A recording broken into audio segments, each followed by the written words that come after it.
with another boxing video, top 5 dead or alive. Before I proceed, please, if you don't mind, go to my playlist right here on YouTube, the B Marsh Boxing channel.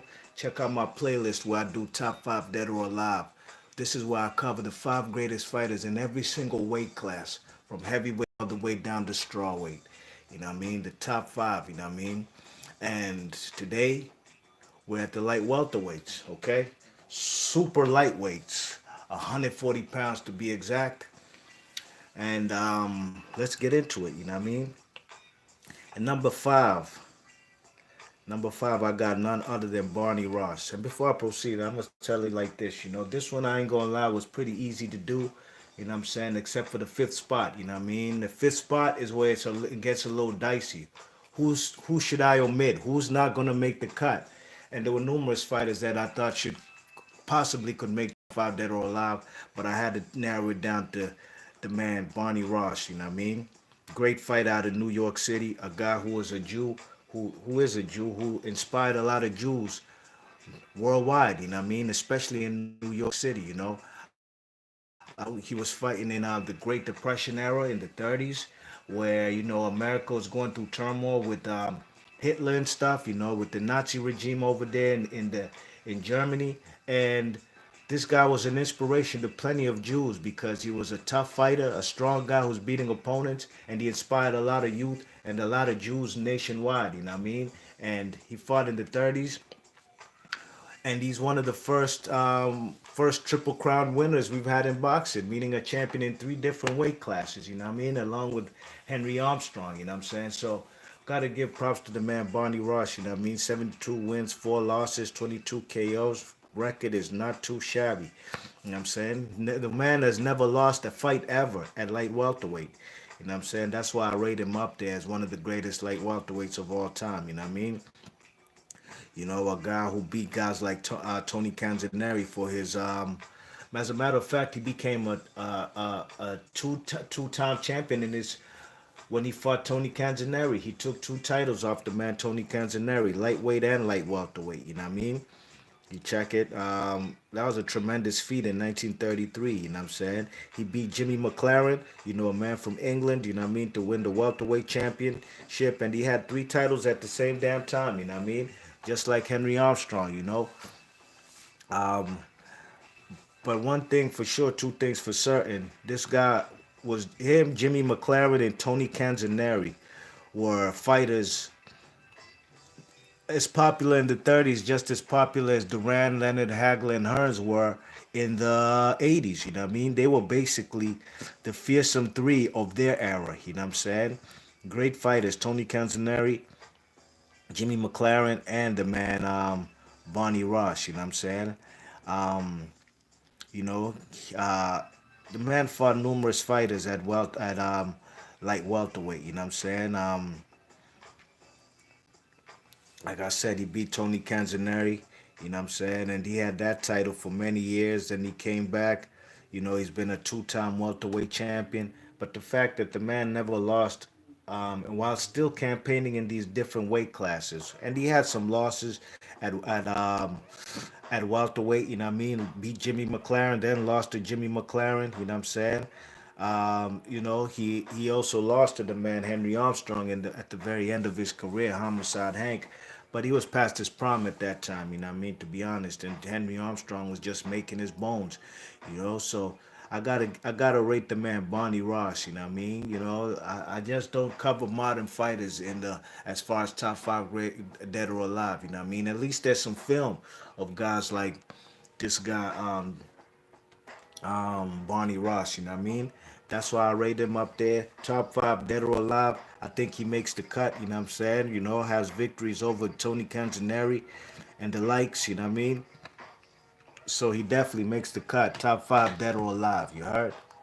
All right.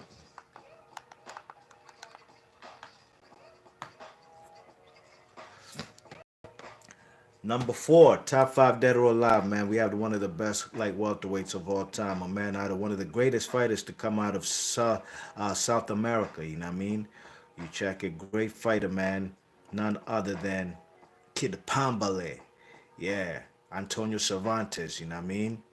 Great fighter, you know what I'm saying? 67 wins, 12 losses, 37 by KO, one draw in his career. You know, he's a two-time welterweight champion. You know what I mean? His first attempt at a world title was when he fought the man Nicolino Locci. You check it, and he lost to Nicolino Locci via unanimous decision. But then he came back, you know what I mean? And he beat a man by the name of Alfonso Frazier. Alfonso Frazier dethroned Nicolino Locci, who was a champion with the WBA ring and lineal titles for about 4 years. He lost to Alfonso Frazier, and my man Kid Pambale came back and knocked this guy out to win the WBA titles. You know what I mean? You check it, and then he also got a chance to avenge his loss to Nicolino Locce, and he beat him. He beat Alfonso Frazier again in a rematch. You check it. Um, he beat a guy by the name of Carlos Maria Jimenez, who was a future world champion. He beat him. He stopped him. You check it. You know, he had numerous title defenses, man. I'm talking about from 1972 till about 1976. That's when he got his first loss as a defending his world titles. You know what I mean? That was a long reign for Kid Pambale. You check it. He lost his titles. You know what I mean? He fought future he lost his title, as a matter of fact, via split decision. I believe it was in Puerto Rico to the man Wilfred Benitez, you know what I mean, who at the time became the youngest champion ever in boxing at 17 years old. Wilfred Benitez beating a very experienced, tough, rough, and rugged Kid Pambale. Antonio Cervantes, you know what I mean? Antonio Cervantes kept trucking on, got a couple W's, you know what I'm saying? And then he even beat a guy, Saul Mambi, who was a what was he, WBC champion at the time with the light welterweight title, you know what I mean? And then when Benitez moved up in weight, the title was vacant, and the man Kid Pambale fought again Carlos Maria Jimenez for the vacant WBA title, you know what I mean? The same title that he got beat for by the man what's his name? What's his name? The same title he got beat for by the man Wilfred Benitez, you know what I'm saying? You check it. He came back and got himself the title when he beat this the Mario Jimenez guy. You know what I mean? Then he had a good reign for at least 2 years before he finally lost to the man Aaron Pryor. And a great fight, a fight where he put Aaron Pryor on the canvas. You know what I mean? Aaron Pryor springs up like an Energizer bunny, comes back and stops the man Antonio Cervantes in 4 rounds. You know what I mean? So numerous title defenses for the man Kid Pambale. Like I said, one of the greatest fighters to ever come out of South America. You know what I'm saying? You know, this guy fought everybody as far as in the 70s. To be honest, in the 70s, the light welterweight division was all his. You know what I mean? You know, Nicolino Locce was late 60s, early 70s. After that, it was all Kid Pambale. You know what I mean? Antonio Cervantes. You know what I'm saying? He was the man in the 70s, two-time champion at 140 pounds. You know what I mean? Yes, indeed. So that's number four, top five, dead or alive. Let's go to number three. Who do we have at number three? Yes, indeed. Number three, we got none other than the man, Cesar Chavez, one of the greatest fighters out of Mexico. You know what I mean? Great fighter.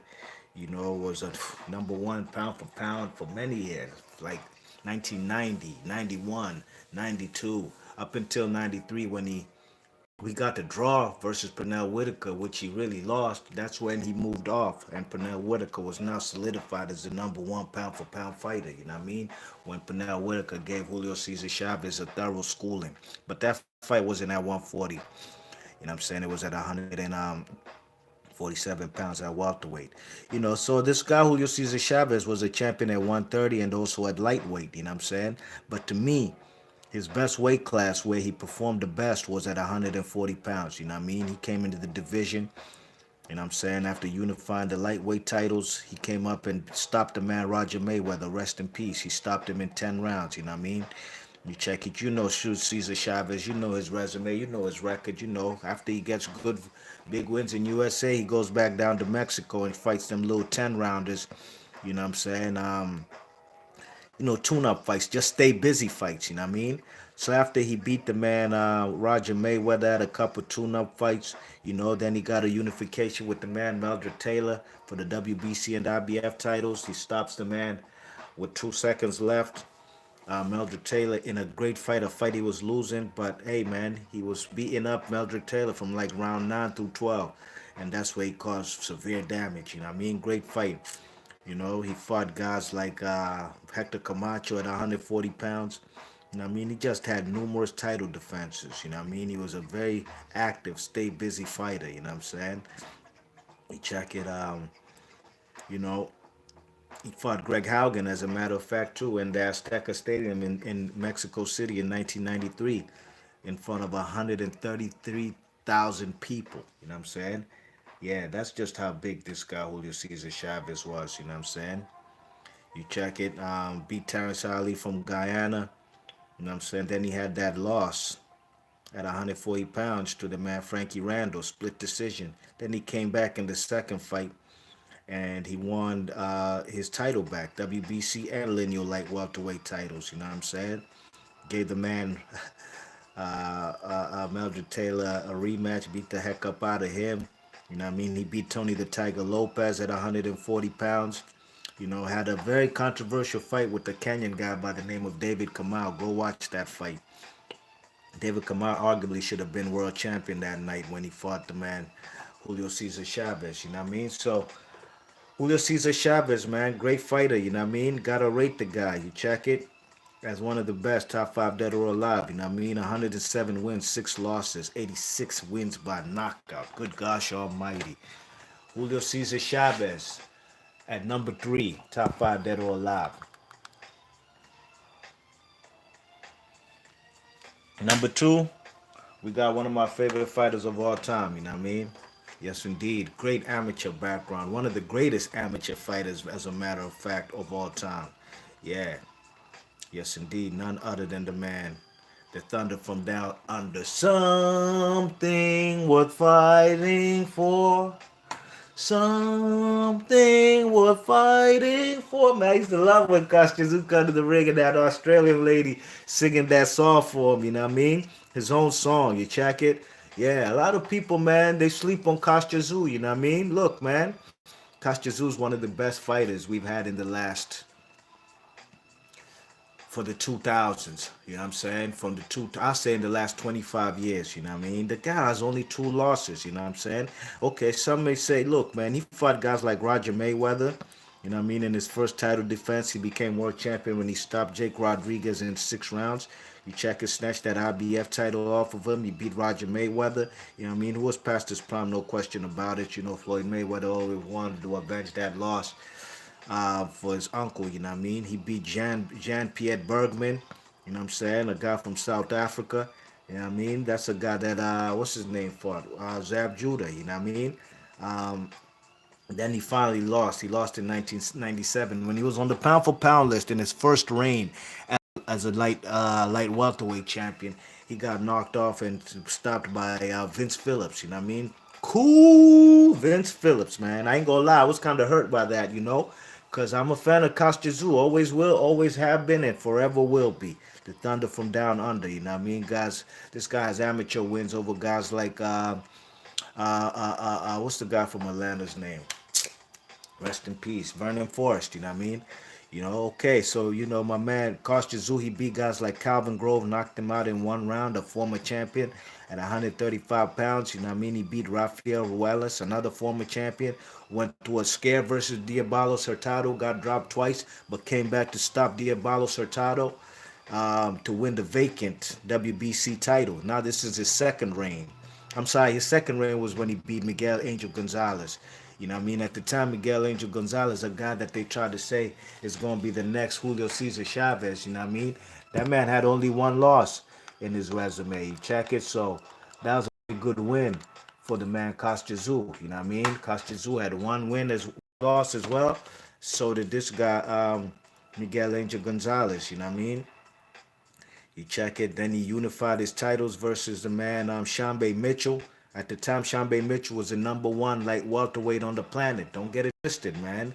You know what I mean? When Shambe Mitchell lost to Kostya Tszyu was not the man in the division yet. He had to beat the number one guy who was Shambe Mitchell, man. He stopped him at 7. Shambe Mitchell couldn't continue because of his knee. You know what I mean? He beat guys like Zab Judah. You check it to become the undisputed champion at 140 pounds. You know what I mean? A great feat.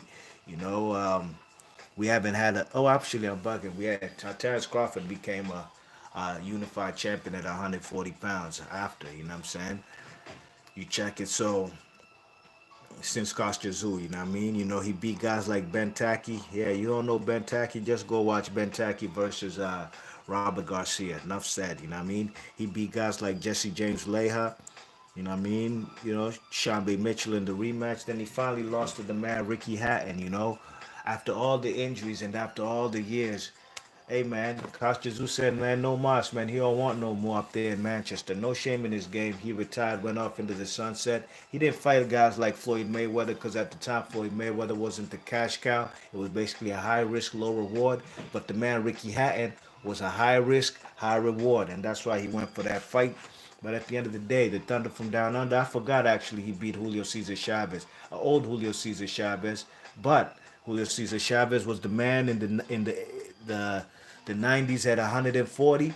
His predecessor, his successor was Kostya Tszyu, you know what I mean? Yes, indeed, man. Could punch, he could crack, man. He was a tough, rough, and rugged fighter. You know, I would have loved to see him versus Floyd Mayweather, you know what I mean? Probably would have happened if he beat Ricky Hatton. Unfortunately, he didn't get it done. Ricky Doke.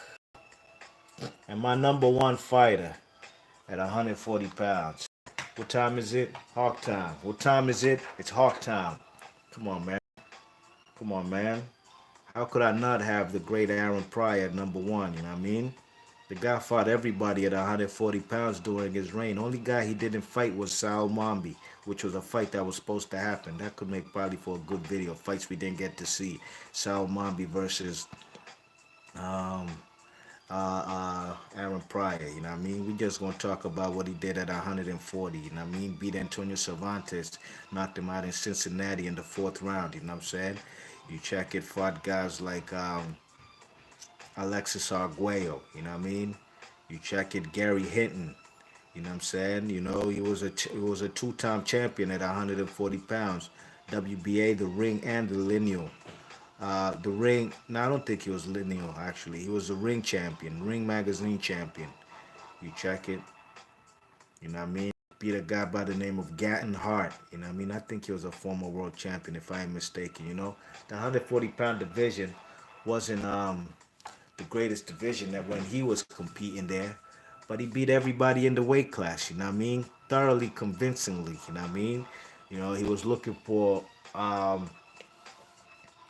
you know, trying to be great, you know what I mean? Looking for more ventures, more accolades to claim. That's why he always wanted the fights versus Duran and Sugar Ray Leonard, but he didn't get those fights.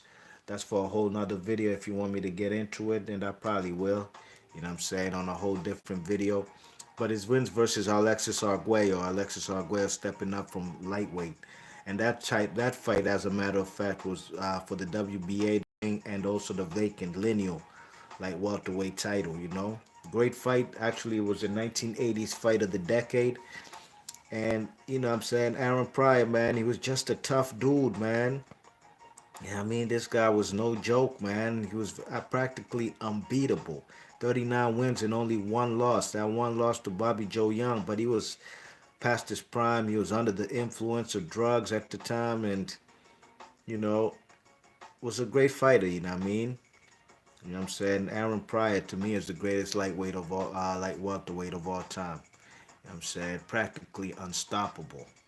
Like actually, you know, there's not too many fighters I've ever seen in a weight class who have been able to dominate their opponents in the fashion that the man Aaron Pryor dominates his opponents. You know what I mean? You check it, you know, he was supposed to, like I said, he was supposed to fight guys like Saul Mambi, Sugar Ray Leonard. Sugar Ray Leonard was in the weight class above, you know what I mean? But he never got those opportunities, you know what I'm saying? But, you know, the greatest, to me, the greatest junior welterweight of all time, Aaron Pryor. You know what I'm saying? So that's my top five that are alive. Let's run through them. Number five, we have Barney Ross from New York City. Number four, we have Antonio Cervantes from Colombia. Number three, Julio Cesar Chavez from Mexico. Number two, from Russia via Australia, we got Kostya Tszyu, the Thunder from Down Under. And number one, we have the Hawk, Aaron Pryor from Cincinnati, Ohio. He also didn't get a fight that was supposed to happen versus, but the man, Boom Boom versus Boom Boom Mancini. And that fight, well, they were supposed to do that in Ohio, two Ohio natives. You know what I mean? Youngstown, Ohio, Boom Boom Mancini. Aaron Pryor from Cincinnati, Ohio. The man lost his, he lost the, what did he lose? He lost to that guy, Arturo Frias. You know what I mean? I'm bugging. Nah, what's his name? Livingston Bramble. That's who he lost to. And the man, Aaron Pryor cried when the man, Boom Boom Mancini, lost to the man, Livingston Bramble, you know what I mean? Because that was a big payday that's going out the window, and he never got a chance for that, you know what I mean? So when I said this particular list was only difficult to do with who to place at number five, the only other option I thought of having at number five was NICOLINO LOCCHE, a guy from Argentina, you know what I mean? 117 wins, four losses, 14 draws, and 14 knockouts. I mean, this guy was a defensive genius, one of the top five greatest defensive maestros you'll ever see. A guy who wasn't even in that great of shape, a guy who smoked cigarettes, Nicolino Locci, you know what I mean? You know, a guy who became a world champion in 1968. You check it, and had that title till 1972, you know what I mean? You check it, lost to Alfonso Frazier. You check it, he beat who did he beat? He beat a Japanese guy, Takashita Fuji or something, you know what I mean? To become the WBA ring and lineal champions at 140, you know what I mean? At a long reign from 68 to 72. Just go look up his highlights. You'll see what I'm talking about, how great this fighter was, you know what I mean? Yes, indeed. But Aaron Pryor, man, I gotta rate him as the greatest, you know what I mean? The number one, like, welterweight of all time, junior welterweight, you know what I'm saying? You know, we also have guys like, you know, in the top 10, you know, other guys that I didn't mention who don't make it for the top five that are alive, you know what I'm saying? But, you know, guys like Meldrick Taylor, you know what I mean? Meldrick Taylor was a very good fighter, you know, up until he met the man Julio Cesar Chavez. You know what I'm saying? He just likes to brawl a little too much. Usually depend on his speed a little too much, but that's actually what got him caught up, you know what I mean? You check it, you know. Ricky Hatton is another great fighter at 140 pounds, you know what I mean? Had a long reign at 140, beat Kostya Tszyu in 2005. Lost to Manny Pacquiao in like 2011. Man had a good 5, 6 year run at 140 pounds, you know what I mean? Yeah, I still remember that left hook to the liver on Jose Luis Castillo, you know what I'm saying? You check it. So, Wilfred Benitez is another great fighter at 140 pounds, you know what I mean? And also Jackie Kid Berg, you know what I'm saying? Jackie Kid Berg was a guy, you know, he fought guys like Tony Canzaneri, you know what I mean? In the 30s, you know what I'm saying? So, there we go. Top five dead or alive. Be Marsh Boxing. Leave your thoughts and comments. Rate, like, share, and subscribe. Let me know in the comment section if you think that is anybody on this top five list that I have who shouldn't be on the list. If you think that I should replace him with somebody else, or maybe you have a problem with the order, or maybe you do like the order that I have it in, hit the thumbs up, like, share, and subscribe. Tell a friend to tell a friend. Be Marsh Boxing, and I'm gone. Peace. Thanks for listening.